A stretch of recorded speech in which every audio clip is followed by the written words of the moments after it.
Pessoal, vamos lá. Vou gravar a aula 5 para vocês. Falar um pouquinho sobre modelagem de dados. O que seria a modelagem de dados?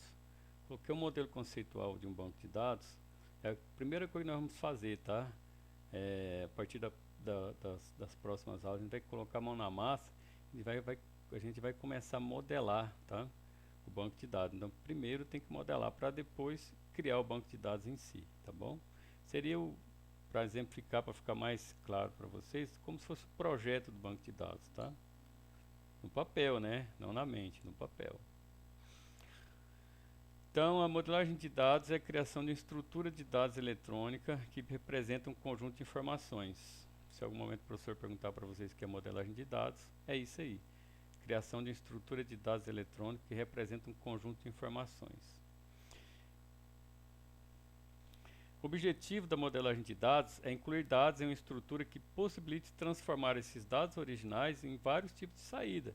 Formulário, relatório, etiqueta, gráfica e por diante, tá? A capacidade de transformar informações caracteriza as operações de banco de dados e é a chave de sua utilização. Um BD representa uma coleção de dados que possui algum significado. E qual que é o objetivo? Atender um conjunto de usuários. Por exemplo, um catálogo telefônico ele pode ser considerado um banco de dados. Sendo assim, um banco de dados não necessariamente está informatizado. Porque a gente às vezes tem esse pensamento, né? Que o banco de dados é só se for informatizado. Você pode montar um banco de dados, construir um banco de dados no papel. Pega uma caneta e um papel e construir um banco de dados, organizar, né, a estrutura de um banco de dados. Quando nós resolvemos informatizar um banco de dados, nós temos que utilizar um programa especial, tá? Para essa tarefa. É o SGBD, que a gente já deu uma palhinha sobre ele, tá? Sistema de Gerenciador de Banco de Dados. Em um SGBD relacional, nós enxergamos os dados armazenados em uma estrutura chamada tabela. Aí tem uma tabelinha, né, para vocês já terem uma ideia do que nós vamos fazer, né? Que nós vamos montar. Tabela cliente, tabela telefone. E essa tabela cliente, ela está relacionada com a tabela telefone, por isso que o banco é relacional, tá? Porque as tabelas elas se relacionam, tá certo? Então lá na tabelinha cliente, você tem um campo código, o campo nome e o campo data de nascimento. Aí tem gente que está acostumado com Excel e gosta de falar coluna, né? Não tem problema não, se você falar coluna não tem problema, tá? E tem ali no campo código, no primeiro registro, a gente tem um cliente ali, o nome Francisco Leite e a data de nascimento dele, tá? A linha também a gente não chama de linha como no Excel, né? A gente chama de registro, tá? Mas se você falar linha, não tem problema, tá certo? Agora observa, vamos passar para mostrar para vocês. Observa lá as duas tabelinhas, ó. Elas estão relacionadas uma com a outra, tá vendo? O cliente do código 1, Francisco Leite, lá na tabela telefone, tem duas vezes repetido o código 1. Então isso quer dizer que aquele cliente, Francisco, ele tem um celular e tem um telefone residencial que está associado a ele através do código, tá? Esse código que a gente vai desenvolver, a gente vai chamar de chave primária, tá? Ela é auto incrementada, ou seja, conforme você for inserindo dados na tabela, no seu banco de dados, essa chave ela vai incrementando, ela vai acrescentando, tá? Tipo assim, você insere depois você insere o segundo cliente, aí ela já coloca o número 2, terceiro cliente, número 4, tá? E aí na tabela telefone, você pode adicionar quantos telefones você quiser para cada cliente, tá? Por conta do relacionamento que a gente vai criar, tá certo? Que é de cliente para telefone é um para muitos, então o cliente pode ter vários telefones, tá? Se você não criar na hora que você for modelar o seu banco, se não fizer dessa forma, você não vai conseguir inserir mais que um telefone para o seu cliente, tá? Mas você vai ver com calma, a gente vai desenvolver isso aí com bastante calma, tá?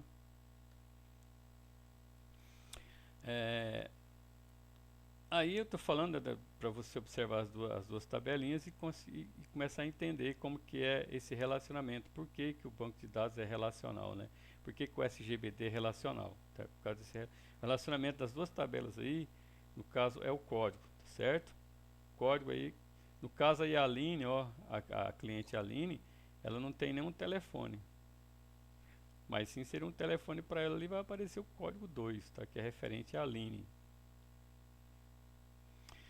Para que possamos implementar de forma correta um banco de dados, utilizando um SGBD, temos que passar por uma fase intermediária, não menos importante, chamada modelagem de dados. É isso que nós estamos vendo, né? Quando estamos aprendendo a programar e desenvolver os algoritmos, em geral dividimos essa tarefa em 3 fases. Não sei se vocês já estão desenvolvendo algoritmo, né? Entendimento do problema, construção do algoritmo, implementação, a linguagem de programação em si, né? Banco de dados não é diferente, tá? Nós também vamos tratar em 3 fases o problema, tá? Ou a solução, né? Entendimento do problema, temos que entender, né, o que nós precisamos fazer, montar, tá? A construção desse modelo em entidade de relacionamento, nós vamos usar um programa para isso específico, tá? E implementar o banco de dados em si, que é o SGBD, tá? No SGBD a gente vai implementar, fazer o banco de dados, estruturar esse banco de dados, depois da gente ter a entidade de relacionamento pronta. Entender determinado problema nem sempre é uma tarefa fácil, principalmente quando o cliente, por exemplo, não sabe explicar o que ele quer, né? Mas vamos deixar essa parte para lá. Principalmente se você não está familiarizado com a área de atuação do seu cliente, ou o cliente não sabe escrever, né, sobre o problema qual você foi contratado para resolver. Isso acontece bastante, mas você tira de letra, tá? Modelo entidade de relacionamento. Antes da implementação em um SGBD, precisamos de uma descrição formal da estrutura de um banco de dados, de forma independente do software, tá, do SGBD. Essa descrição formal é chamada de modelo conceitual. Nós vamos conceituar o que nós vamos precisar desenvolver no banco de dados. Podemos comparar o modelo conceitual com o seu código português estruturado em algoritmos, na qual construímos algoritmos independentes de que linguagem de programação iremos desenvolver nossos programas. Costumamos representar o modelo conceitual através da abordagem entidade e relacionamento. Você vai ver essa letrinha ER, né? Bastante, tá? Nessa abordagem, construímos um diagrama, chamado diagrama entidade e relacionamento, olha lá, o DER. Sempre que você vê DER, é um diagrama de entidade e relacionamento. Aqui o bichinho. É isso que nós vamos construir a partir da próxima aula, tá? O diagrama que deu origem a essa tabela aqui, ó. Deixa eu voltar lá para vocês verem. O diagrama que deu origem... Volta, Zé. Volta. Ficou lá atrás, vamos. Eita. Vou quase botar lá no início, hein? Ó, o diagrama que deu origem a essa tabela aí, ó, cliente, telefone. Então, antes de sair aquela tabela, da gente construir aquela tabela, a gente teve que construir o diagrama, o DER, né? Vamos lá. Olha que bacana. É isso que nós vamos fazer.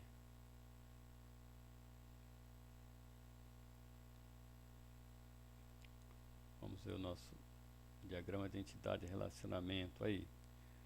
O cliente possui telefone, tá? Aí você vê o númerozinho lá, 1,1 do lado do cliente, 0,n do lado do telefone. Esses aí são a cardinalidade, tá, do relacionamento. Nós vamos também exemplificar isso aí para vocês, explicar direitinho, fazer bastante exercício. Isso aí vai ficar bem fácil de vocês fazerem, tá? Então, o cliente possui telefone. O cliente possui o que? Um código, que é aquele número 1 que vocês viram lá, a data de nascimento e o nome, tá? E o telefone tem também código, o tipo e o número. E esse código que está em azulzinho aí, ó, é a chave primária, né? Do cliente, chave primária do telefone, que se relacionam através desse código, que as duas tabelas conseguem trazer a mesma informação para o cliente, no caso, ou para o seu banco de dados. Olha lá, ó. A entidade pode ser entendida como uma coisa ou algo da realidade modelada, onde deseja manter informações no banco de dados. No exemplo acima, as tabelas cliente e telefone são as entidades no modelo entidade e relacionamento. Então, eu vou falar para vocês assim, ó, você precisa criar uma entidade cliente, é aquilo ali que você vai fazer, tá?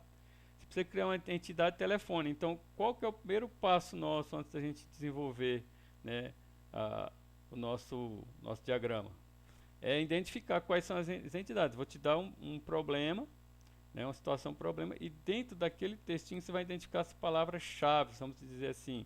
Cada palavra-chave dessa vai ser uma entidade, tá? Outro exemplo seria um sistema escolar. Algumas entidades podem ser os alunos, professores, horários, disciplinas, avaliações.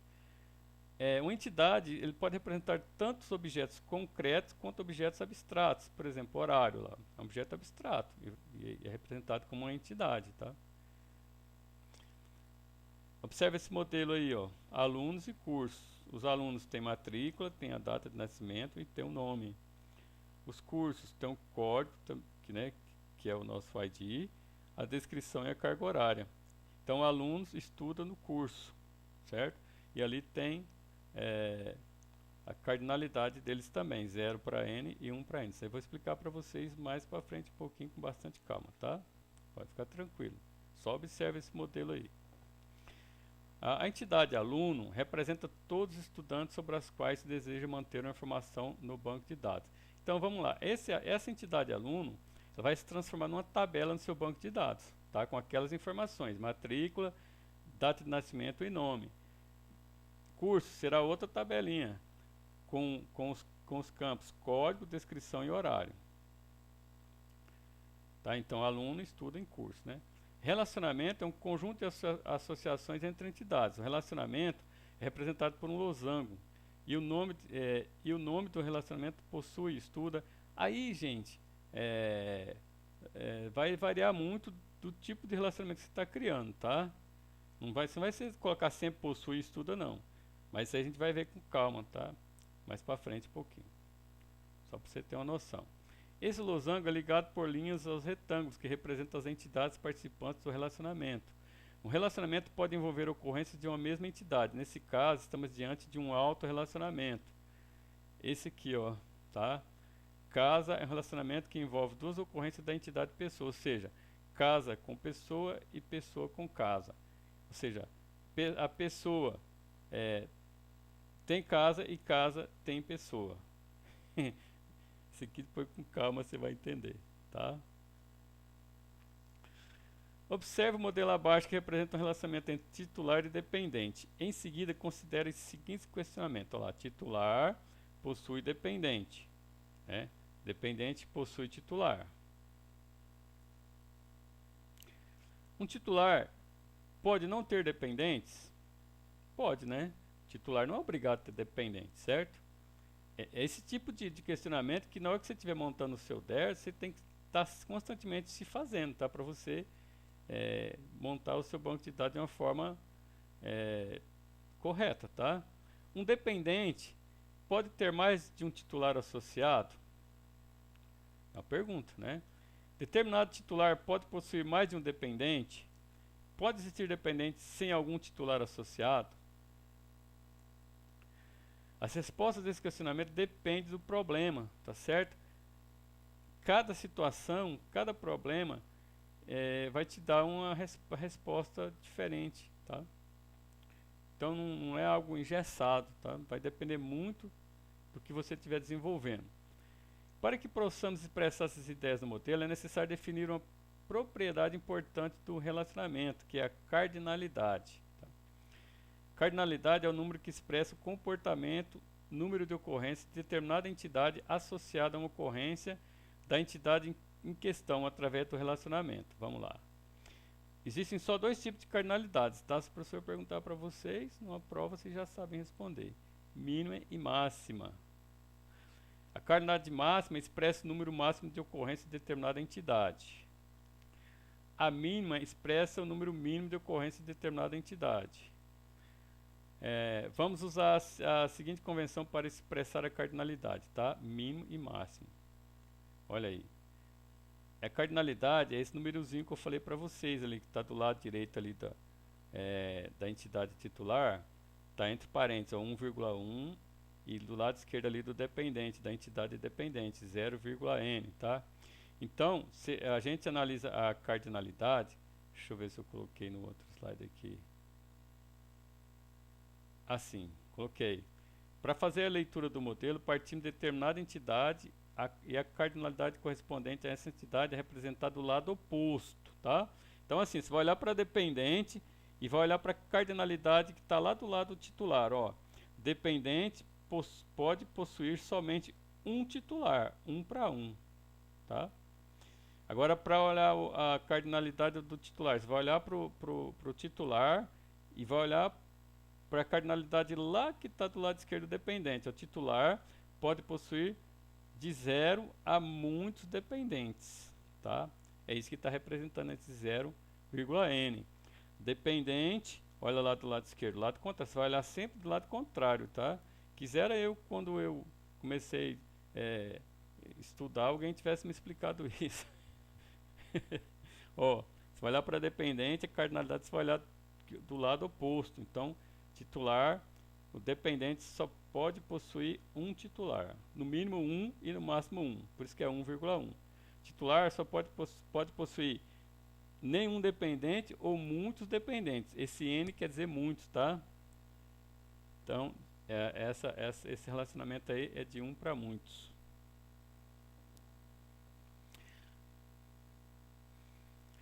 Tá.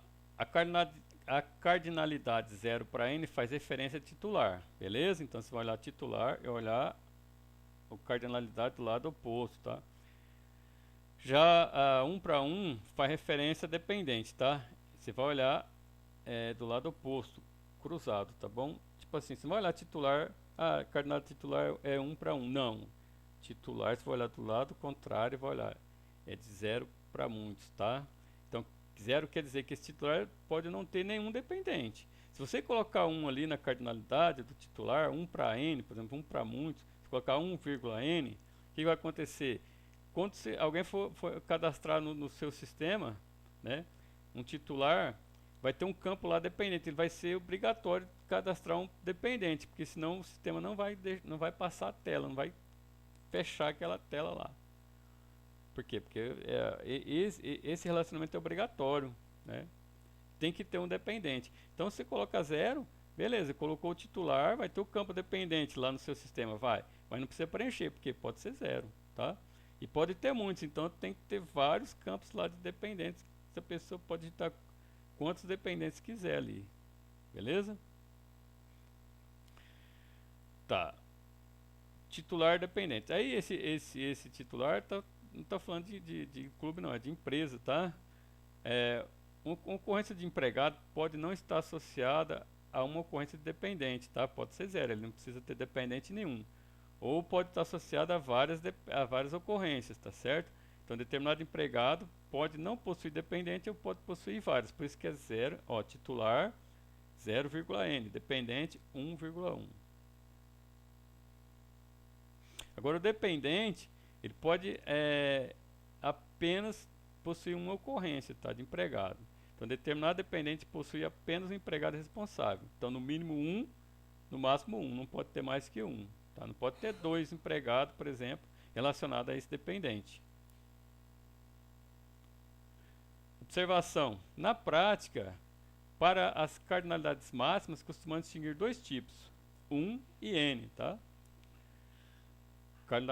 Esse n quer dizer que é maior que 1. Tá?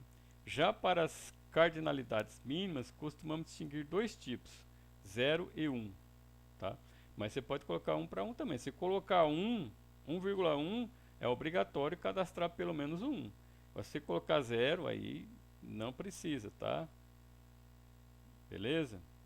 Se colocar 0 e 1, não precisa. Se colocar 1, beleza. Se tentar colocar 2, não vai passar. Por quê? Porque o seu banco tem esse bloqueio, né? Só aceita no máximo 1. Atributo é uma característica relevante associada a cada ocorrência de entidade ou relacionamento, tá? Aí na figura, o TER entre cliente e telefone, nós verificamos a presença de vários atributos. Por exemplo, os atributos do cliente, código, nome, data de nascimento. Os atributos do telefone, código, número, tipo. Para deixarmos o modelo de entidade de relacionamento mais preciso, é necessário que haja uma forma de distinguir uma ocorrência da entidade das demais ocorrências na mesma entidade. Sendo assim, cada entidade deve possuir um identificador. Há várias formas de identificarmos entidades. Observe o modelo abaixo, olha lá, prateleira, entidade prateleira. Ela tem um identificador número do corredor, que deve ser único, por isso que está com a bolinha azul, tá? Ele é unique. Número da prateleira também tem que ter, é obrigatório e é único, não pode repetir. E tem tamanho e quantidade de prateleira, tá? Tranquilo? Então aqui são os atributos dessa entidade prateleira. O identificador de entidade corresponde a um conjunto de atributos e relacionamentos cujos valores diferenciam, tá? Cada ocorrência de entidade. No caso de relacionamentos em geral, a identificação ocorre através das ocorrências das entidades que fazem parte dele. O diagrama relacionamento pode ser elaborado de forma manual ou utilizando softwares, editores de diagrama. Existem muitos deles. Nós vamos usar o BR Modelo, o AMP Server e o MySQL Workbench, tá? Beleza? Tranquilo? Então, espero que eu tenha sido bem claro, mas se fica alguma dúvida, podem me procurar, tá? Para a gente tirar as dúvidas, se porventura ficaram dúvidas, beleza? Um abraço, até a próxima aula.